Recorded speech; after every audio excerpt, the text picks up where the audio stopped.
Welcome back to Beyond the Track with Daniel Blair. That's me. Thanks for tuning in. This is episode 41 with Cade Clason. This is going to be a fun one, Cade. We're going to talk a lot about your past and your present. I want to start with just the season. Now that we've had a couple weeks to digest everything, man, I thought you were great this year. You took a big leap, obviously, and the results column showed it. But I just want to start by asking you that broad question. What was the big change this year that helped you make that leap, man? It was a good 2021.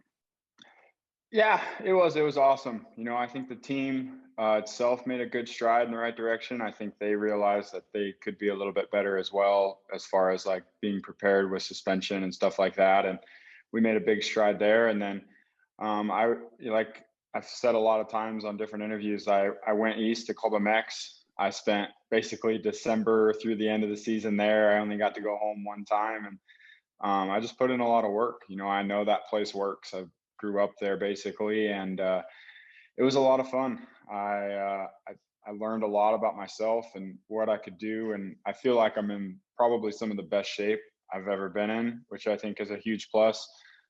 Transferring over to outdoors, I feel super fit, so it's reassuring because I know in some of those Supercross mains, I don't always look the best, but it's at the end of a long day, it's tough. But I'm excited to keep trying to progress. I see a higher ceiling than what I had this year. I see better results in the future. And, I think the first year back to Supercross after the 2-year hiatus, it was tough. Everyone kind of took a step up where I was obviously taking steps backwards. And then this year I got back to where I think I was before. And I still think there's a much higher ceiling for me to improve. I talked to you a few months back, and I remember you telling me how you went to ClubMX and it didn't start out great. You were a little bit off the pace. There was you had to kind of get it going. Obviously fitness is one part of it, but as far as just the skill set, the comfort, how quickly did that take? Because I know it was rough right at first, but obviously you progressed pretty quick. Right in the beginning of the series, you showed a lot of speed. So did that come around pretty quick? I think so. When you're riding 4 days a week, it's hard to not learn something every day when you're 5 seconds a lap slower than everybody. It was, when I first got the club, it was rough. I think my biggest gains I honestly made were in the whoops all year. By the last round, I was finally kind of coming around to where I needed to be. If I could jump them, I was as good as anybody, but when they were big and I had to skim them, it was a struggle, and that would kind of ruin my whole lap if I couldn't get through them clean. So once I started to figure that out throughout the year, it obviously kept getting better and better. But I had a lot of guys to learn with. I think we had like 15 guys on our big days. And I could always learn from somebody. There's always somebody close to my speed. And it was easy to ask questions, even if I'm not asking Brandon, who's our main coach. I could ask Marchbanks or Brayton or Osby or Peters or any of those guys. They're all some of my best friends or have lived at clubs. So it's basically like a second home to me. Were those friendships kind of built over the time this year, or are we going way back with them? Because I'm just curious of why you chose club and what kind of effect that place really did have on you. Did you already have a lot of those relationships in place to where you felt comfortable, even like you said, when you first get there, you're 5 seconds off the pace? Was there some comfort knowing this is going to come around because I'm with people I already know very well? Or were those relationships kind of, built stronger throughout this year? Yeah, I lived at club for 5 years. So I knew I moved there right after I turned pro at the end of 2013 through, I want to say the end of 2019 or something like that. When I moved to Arizona, I moved from club to Arizona with my wife. So, I've been there for a long time. Some of my best friends like Osby, I met back when we were on 125s and super minis. And then Kyle Peters is another one of my good friends I met when I was at club. And, we all just trained there, and there's not much else to do except hang out with your friends. So you're either riding motorcycles or hanging around a fire with your buddies. So it's a special place if you surround yourself with the right people. I know they work hard there. We had Brandon on.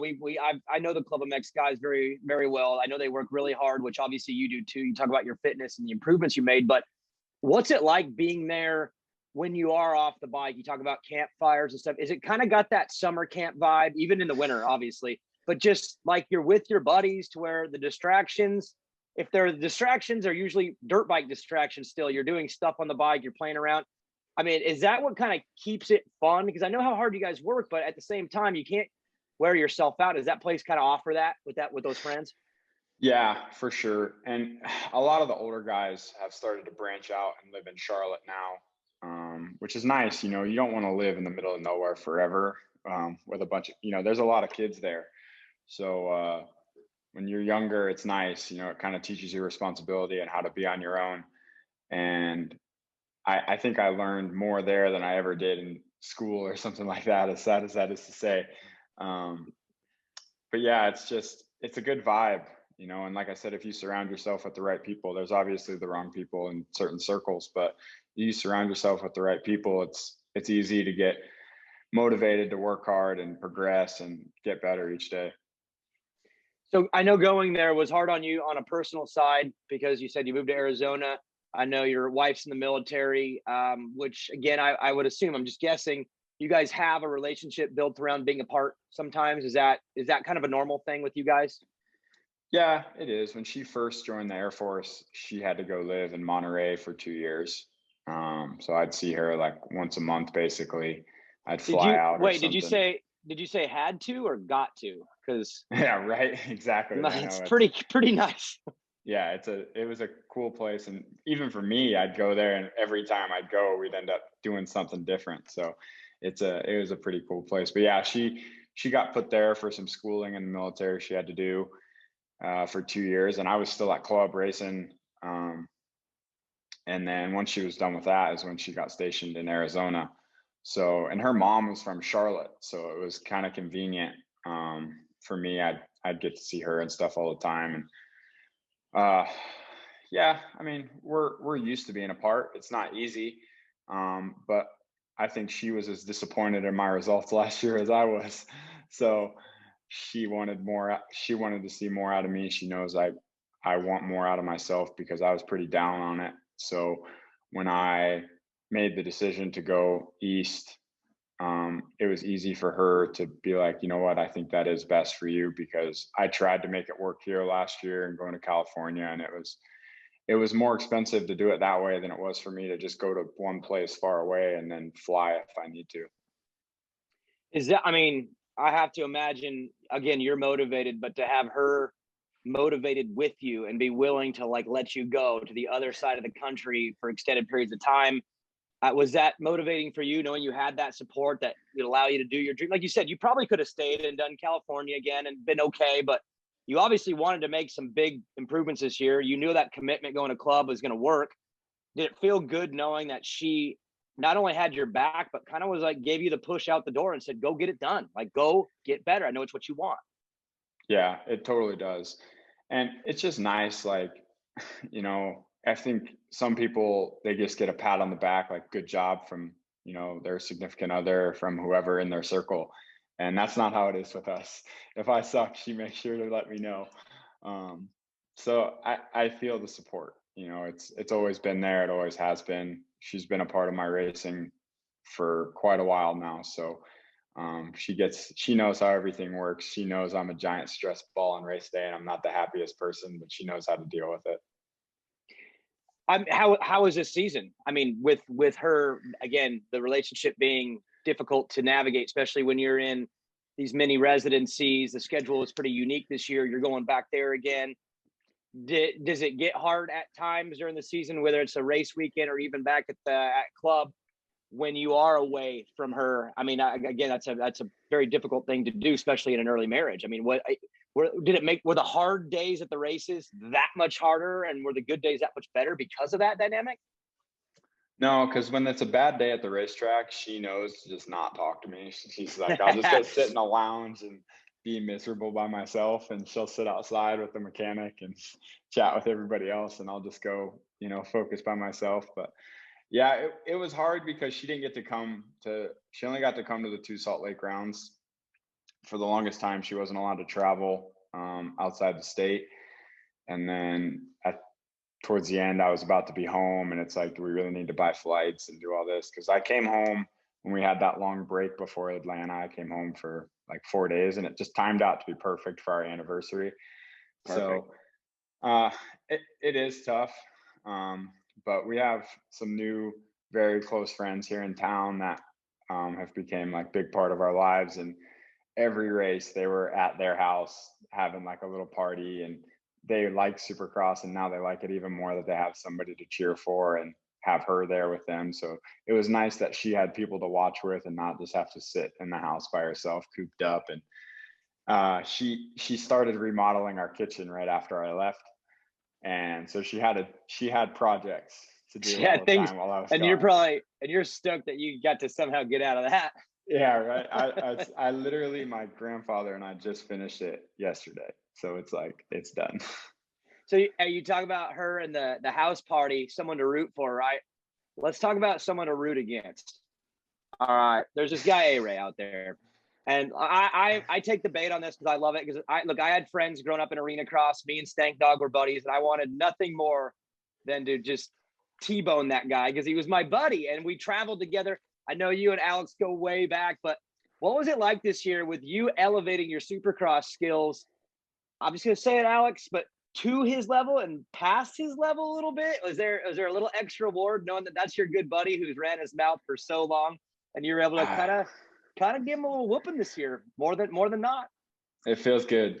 It does feel good. Awesome. You know, him and I have been so back and forth forever, whether it's outdoors or Supercross or, you know, who's doing what. And it's funny, you know, most of the main events him and I raced each other in, he actually beat me, which is not awesome to say, but I was like, I was in a group chat with one of our friends, and we were talking smack to each other, and I was like, it's okay, I'll take my 10 mains, my 41 points, and I'll just be on my way. And scoreboard, yeah. Stats don't lie. Yeah, it's the overall number that matters. But it is him and I, we love to bicker with each other. We love to give each other a hard time just because we're such good friends. And there's obviously been times where like we've taken it a step too far and stepped on each other's toes a little bit. And it's all in good fun. You know, we laugh about it. And you know, it gets the fans involved too. They get somebody to cheer for, get somebody to root against. And like I said, it's all in good fun. If it was anybody else, I don't know if we could take it as far as we do, but him and I are both so hard-headed that we can just give each other as much crap as we want and just take whatever they give back. How about this wait a year thing though? I don't know if I could get on board with that, dude. You need the wait a year for revenge thing. I mean, it wasn't revenge. It was just well timed. Yeah. Okay. Can we rephrase it all? It was just what it was, and then you threw in the well, guess what kind of thing. Because there's no way that was premeditated. Like I've been waiting. There's no possible way. It had to have just fit, right? Oh yeah. I mean, in all fairness, the best part about it is if you see the video, because there is a video of it. It's very poor quality. I wasn't even aiming for him. I was aiming for somebody else. And that person hit the brakes and A-Ray cut down, and I ended up hitting him. And I didn't even blink. I didn't even really realize it was A-Ray because I was on a mission that night to make it, because that was the night I came from way back in the LCQ and ended up getting in by default of somebody else. But it is what it is. Stats don't lie. Stats don't lie. Yeah. And yeah, like I had to have an excuse. You know, there has to be an excuse for when you put somebody else on the ground. You can't just be, I just wanted to do it. So I love it. I got caught up in it, dude. I was in your guys' little one-on-one battle there. I do want to kind of pivot that towards a thought. Steve Mathis, a friend of mine, he's talked about this a lot, how the LCQ is obviously like it's its own mini main event out there. And for the top guys like the Webb, Tomac, Roxon, they're very focused on each other. They understand each other very well.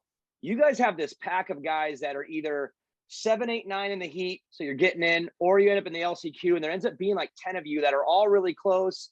You all have your strengths and weaknesses. What was it like this year going to each and every race, knowing that that was your world, right? Like you could get in the heat and just be done with it. Or you end up on the LCQ, you look left and right, and there's a lot of guys that have a skill set that's close.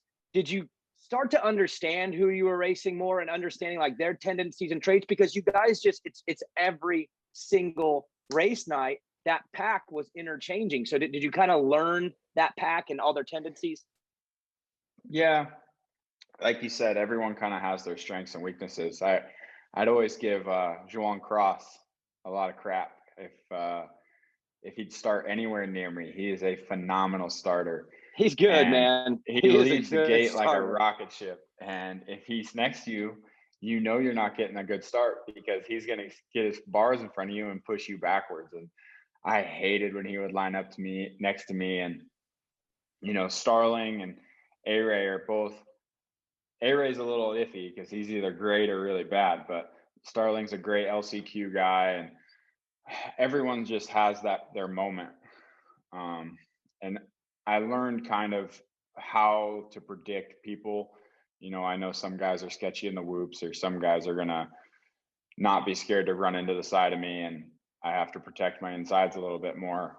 So, but yeah, it's definitely like our own little world, even in the main event. The guys like 15th to 22nd. Yeah, you all end up kind of like running each other's pace there. Mm-hmm. And it's hard because some of those guys know how to get lapped really good, and some of those guys don't. So that's how we get spaced out. It's not even about like race pace sometimes. So, but yeah, it's we have like our own little world back there, and it's if the fans are involved and like pay attention, like I feel like Steve in the Pulp Show kind of brings to light and brings us our own little spotlight. It's a wild world back there. A lot of craziness happens.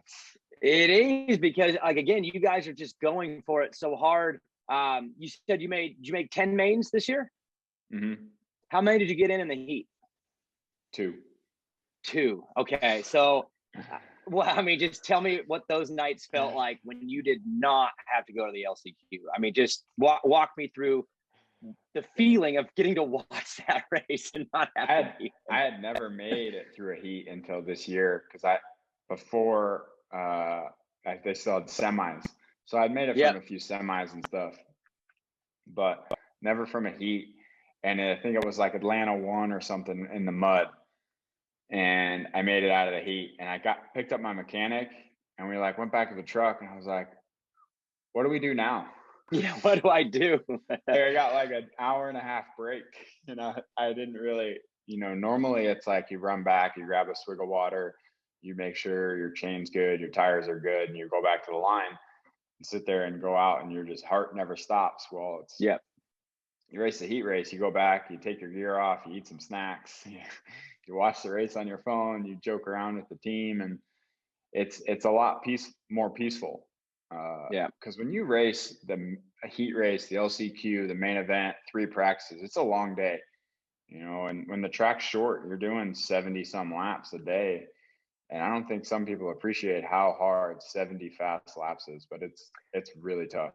Well, and I'd have to think too, it's not just the physical side, because obviously, like you said, you're in really good shape right now. You've trained yourself to be able to handle those days, and you have, but I would have to think more even on the emotional side, just the heat race, because you want in so bad, maybe you miss it by 1 or 2, then you have to emotionally reset, go back to this LCQ, which is just chaos every time.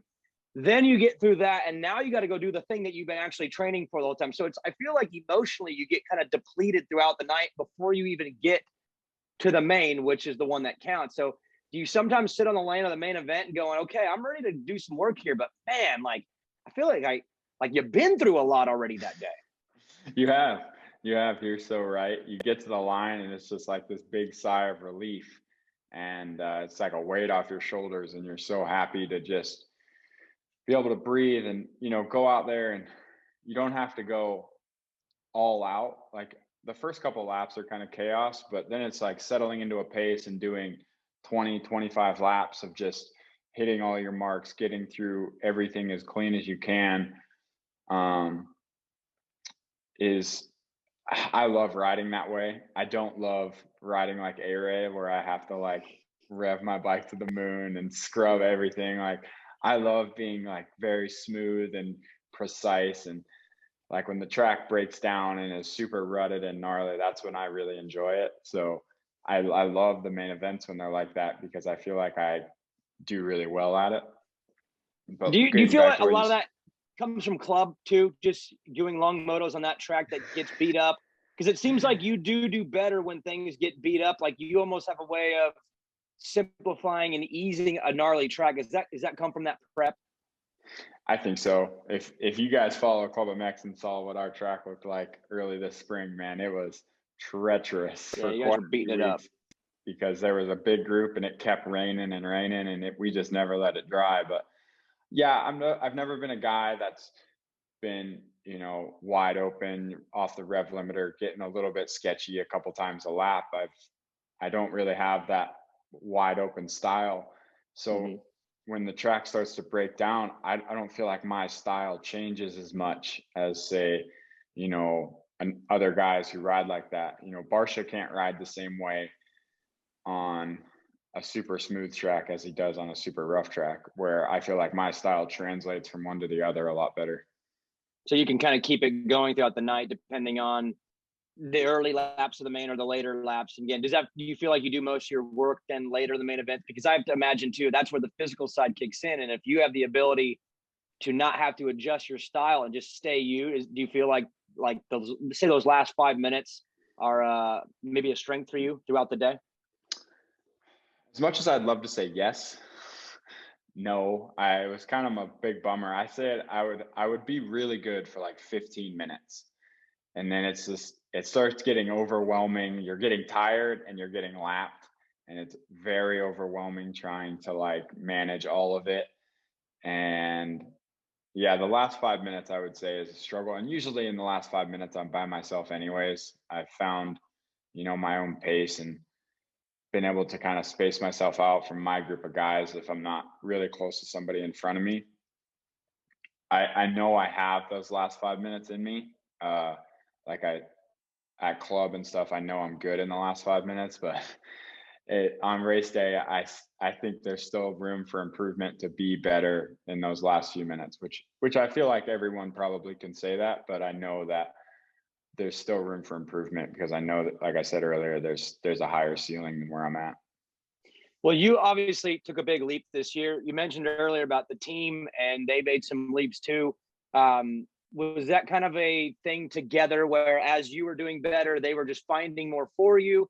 Were they kind of finding things on their own too? Because again, a new team or a smaller team is always looking at just how can we add 1%? You're obviously doing that on the bike. So how was that relationship this year? Did you guys, again, as you grew in your results, did they grow along with you? Was there big gains throughout the 17?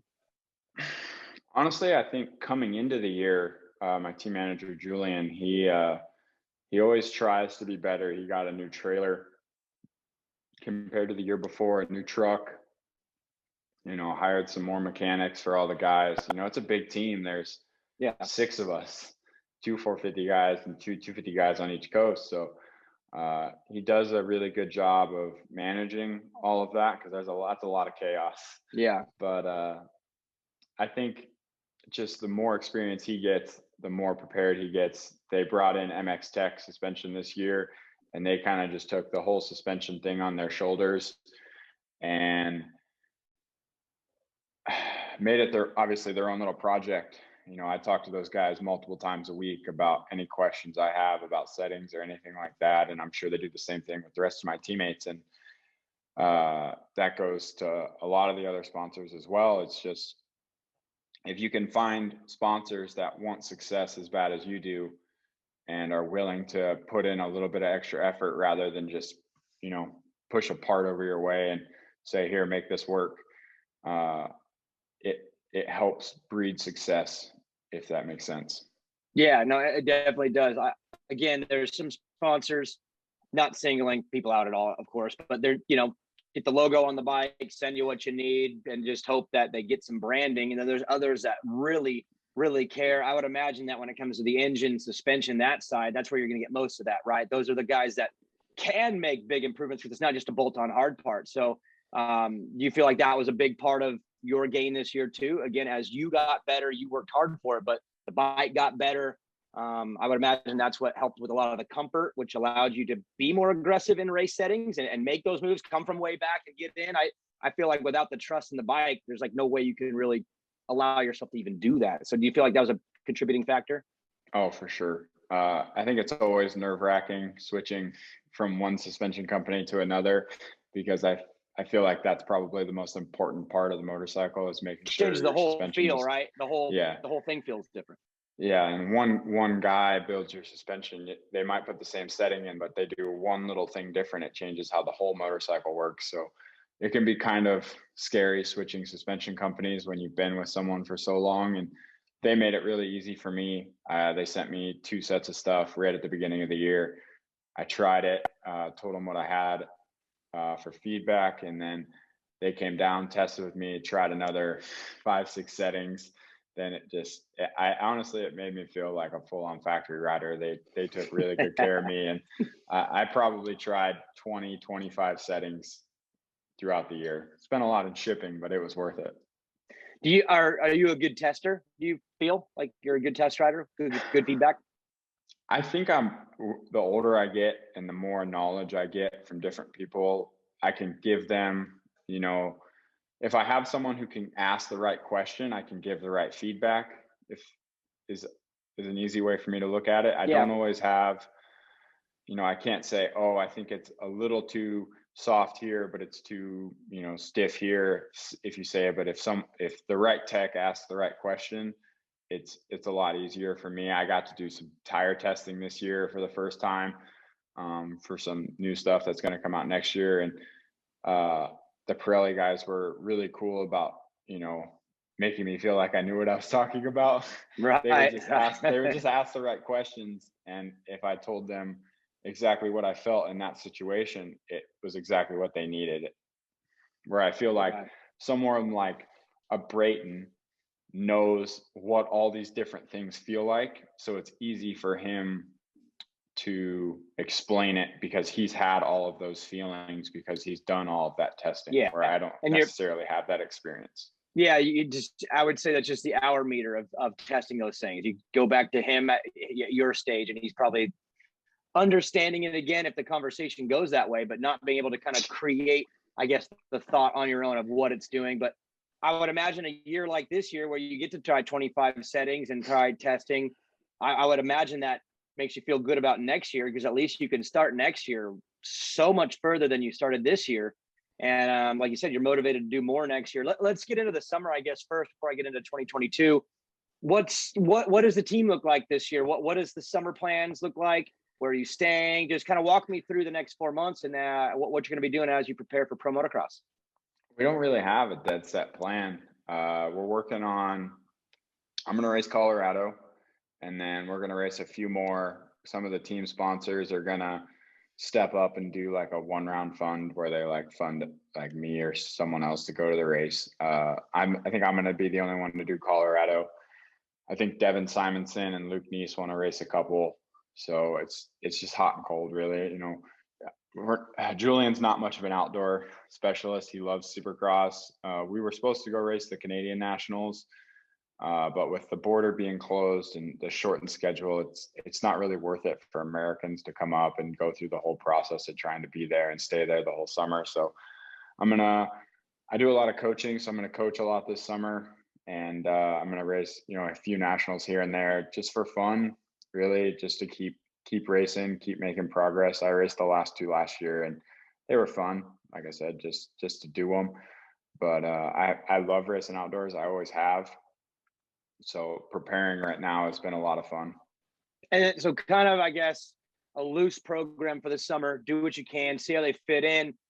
Do you like doing that, not only because you enjoy doing it, but because you feel like it'll help you kind of keep the flow going into 2022? So when you go back to Supercross, you're not starting at zero. It's almost like Brayton does the same thing, how he would skip the outdoors, but then he would start doing the Australian. Like, he had his program that helped him prepare. Is this your way of kind of just keeping racing and keeping that flow going to build off of? That way you don't really go backwards before you start prepping for 22? Yeah, totally. I would love to go back to Finland later this year to do that. or the one-off race that they do there. I've been invited, maybe even Germany. Those races are just good tune-up races to get back to racing, get behind a gate. I love doing stuff like that, and I love racing. If I could race, 3 days a week like we did this year, all year round, I would be so pumped. I love being at the races. I love just working that hard to be that successful, I guess, if that makes sense. And I just love the adrenaline of being at the races and, being around the people and having to make it happen, if that makes sense. Yeah, I for sure. And I'm with you. I think the racing all the time thing makes it fun too, right? Because training is cool and all, but you do it to race. And if you get to race more, then it's awesome. How did you approach these mini residencies this year? On the training side, I'm sure you had a program to keep yourself in shape, but did you get to break out and see these cities, have a little fun with the team?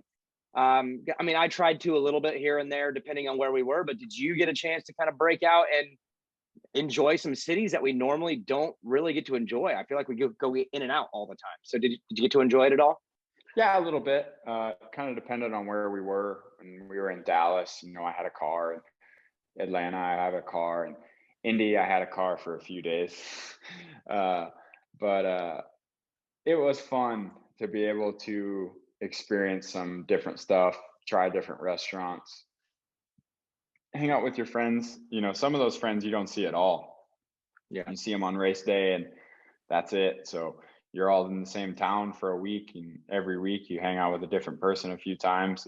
It's fun to see just the different atmospheres and experience so much of the country, because normally we're flying on Friday, fly out on Sunday. It's not like you're doing anything on Saturday except sitting at the stadium. So it is a lot of fun. I love the residencies. I think they're a lot of fun. I don't know the future. I don't know 2022. So we can't really discuss that, but let's talk about you. You made big leaps from 20 to 21. You said you made a big commitment on yourself. Your wife was a part of that. Now going into 2022, do you already have an idea of the things where you want to be better? I would imagine obviously the goals are to be better in the results column, but like, how are we going to do that? Like where can you be better as a rider or a racer that would give you that leap for the next year? Do you already know that stuff? Are you prepared to start working on it? Yeah, I have a notebook that I keep a lot of stuff in that is just kind of private to just me. But, I'd love to be a lot more explosive. I need a lot of A-Ray in me, because I'm like a chiz, but like a slow sloth version of chiz, which is hard to do. Like a little baby, like a little baby one. Like a little baby one. I don't know who would have said that. Who came up with that silly nickname? Yeah, I think that's something I lack a lot of, is just flash and overall aggression. And my whoop speed is pretty terrible. So we have a lot that I think I can improve on. And the plan is to go back east to train and be there and do all of that. And other than that, I think it's just, continue to grind out the fitness, continue to figure out how to carry more roll speed and just progress. I think every year, everyone takes a step forward just in comfort. I think comfort's the most important thing in anything. And it's kind of funny to say, I've been changing up my workout routine a little bit, trying to do just more things that I enjoy as fitness instead of lifting in the gym. And I started doing gymnastics, trying to get my body moving a little bit better. And like I said, have a little bit more explosiveness in me. And it's been a lot of fun. My wife and I go and do it. It's actually really funny. But yeah, just keeping everything fun and light, and just, like I said, having as much fun with it as I can, because when I'm not having fun, it doesn't make me motivated to go and do it. Yeah. Do you feel like finding ways outside of the norm helps too? For me, I always loved to play basketball. I would have a heart rate monitor on and I would play, and I never felt like I was getting tired at all, yet my heart rate was out of control. And then a few hours later, I would just like pass out. But in the moment, I never felt tired because it was so fun. It was like an enjoyable way to work out. So is that what you're kind of looking for now, is just ways to make training enjoyable, especially when you have so long till next year, a lot of work needs to be done. That could be really boring if you're just clicking off the same stuff. So is that what you're kind of looking for, is just entertaining ways to elevate your fitness?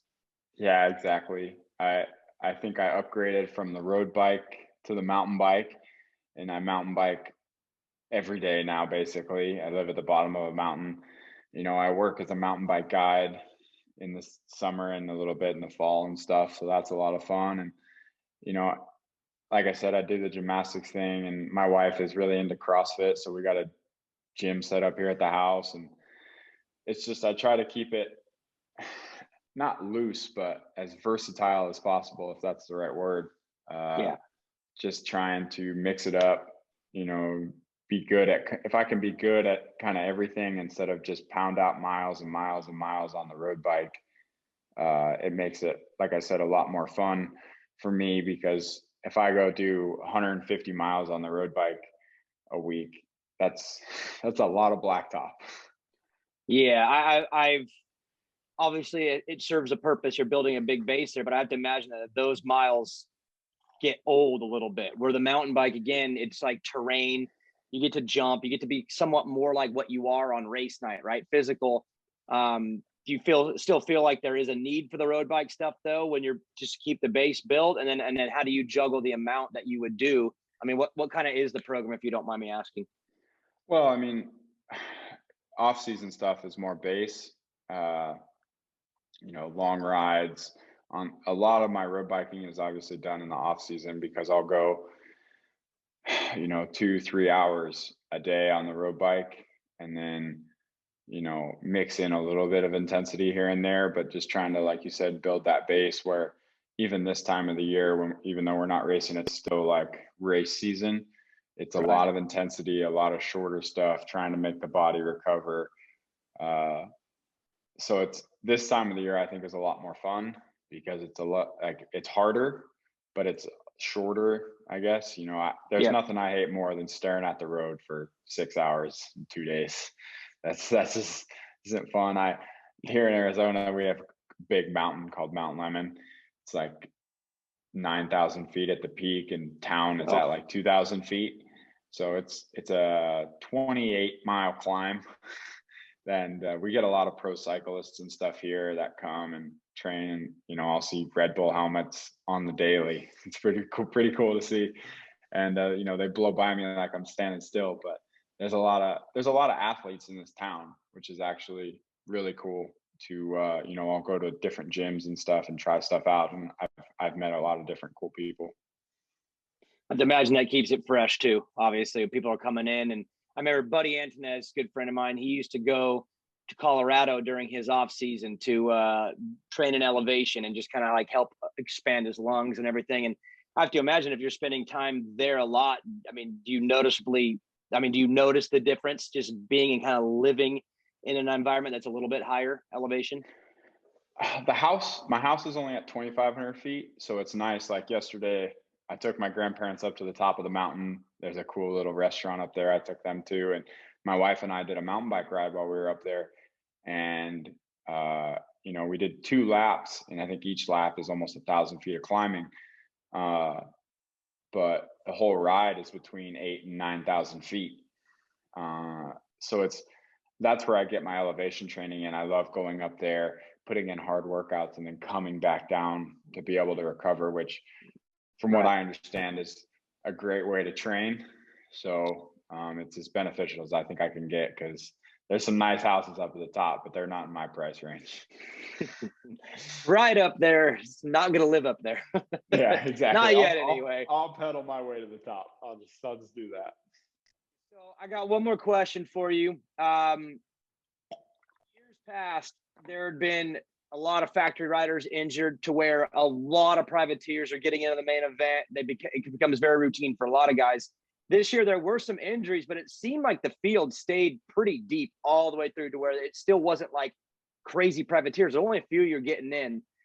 What was it like this year for you, battling with those factory guys in the main event? And was there any moment that kind of had a surreal feeling where you were like, wow, I am 3 or 4 laps with so-and-so, who was a guy who you typically would think is maybe a couple steps above you?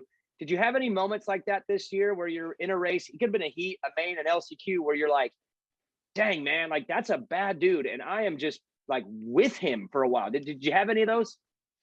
I wouldn't say like factory guy, because I feel like if they're behind me, then they're probably like, I'm gonna run you over the berm just to make me not look so bad.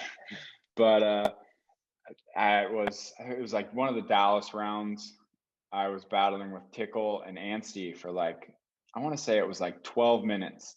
I was in like a pretty heated battle with them. And it was really cool. That was probably my best riding in a main I had all year. I beat Bowers. I think I got 17th. I was really proud of myself for how I rode that night and just being around those types of guys, because when you think of a Max Anstey, you don't necessarily think of a Cade Clason, but I see myself battling with a guy like him, or a guy like that. I think I can be a 12th to 15th place guy with the right, in the right situation. I think I usually put myself in good positions, so I think I can make it happen. It's just making it happen more than just that 1 out of 17 rounds. But, right. But I have to imagine doing that though gives you that feeling like, this is what I thought. Like I thought I could do this, and now you do. Doesn't mean it's gonna happen every time, but maybe it goes from 1 time to 5 times to 10 times to the next thing you know, you're even above that and you're chasing someone new. So I have to imagine that afterwards it was rewarding. But what was it like in that moment when you're battling with Tickle, who's a former 250 champion? Max Anstey's won Lommel. I mean, are you acknowledging that in the moment, or are you just in the battle with them and then afterwards you're like, wow, it was them? But are you in that moment going, wow, like these are bad dudes? I tend to ride with a little bit of hostility, so I was more or less just frustrated. Like, I don't know if you're going slow or I'm going fast, but we need to move, because us three playing chicken with each other is not helping. So it was more afterwards when you were like, yeah, that was sick. But in the moment, you're like, dude, let's go. Like, let's go. Yeah, exactly. I do. I get very hostile in my helmet. I think Starling and I had a heated discussion mid practice one round this year, just because in the moment, I'm only thinking about myself. I'm not a feelings guy. Right. If I think you're in the wrong on the track, I'm probably going to scream at you and then be like, it really wasn't that big of a deal, but you probably didn't deserve as many choice words as I used. But I do my best to stay in the moment. I think since I started wearing earplugs, I actually feel like it helps me a lot, because I can't hear the crowd anymore, which I really like, unless they like are screaming as somebody goes over the finish line. But it helps me to just really focus on myself. And even like sometimes in the pits, in between practices and stuff, I'll just leave my earplugs in and just kind of sit there in quiet and think. It makes me really stay focused on myself. Process things a little better without that outside noise. Yeah, as good as I can. I mean, our race days go by really quick, so it's really easy to get caught up and forget about the little things that you obviously need to think of. And I've gone home and been like, man, why didn't I think about that stupid line that I just didn't do all day that made perfect sense? Like, why didn't I just do that? That's part of the learning process, though. And again, dude, you took a big leap this year. And the best thing, at least from my perspective, is you never looked really uncomfortable. Sometimes you'll see someone take a big leap and it's like, wow, they rode well, but man, they don't look comfortable doing it. You look comfortable the entire time, which makes me believe there's a lot more in the tank, because you never really pushed over your head. So I'm excited to see how next year goes for you. And obviously you're motivated and committed to do it. So again, congratulations on this year. Enjoy the summer, enjoy those the races that you get to do. And I look forward to seeing what you do next year. I would guess and bet that it'll be improvement. It seems like you got your head on straight. So enjoy the summer, bro. And I'll probably talk to you before next year. And it'll be good. It'll be good. Yeah, man. I really appreciate it. I appreciate you guys having me on. And I'm excited for next year. I think there will be a lot of surprises and stuff. And I think people will be impressed with where I'm at. I like it. Congrats again. And thanks for coming on me on the track. Yeah, man.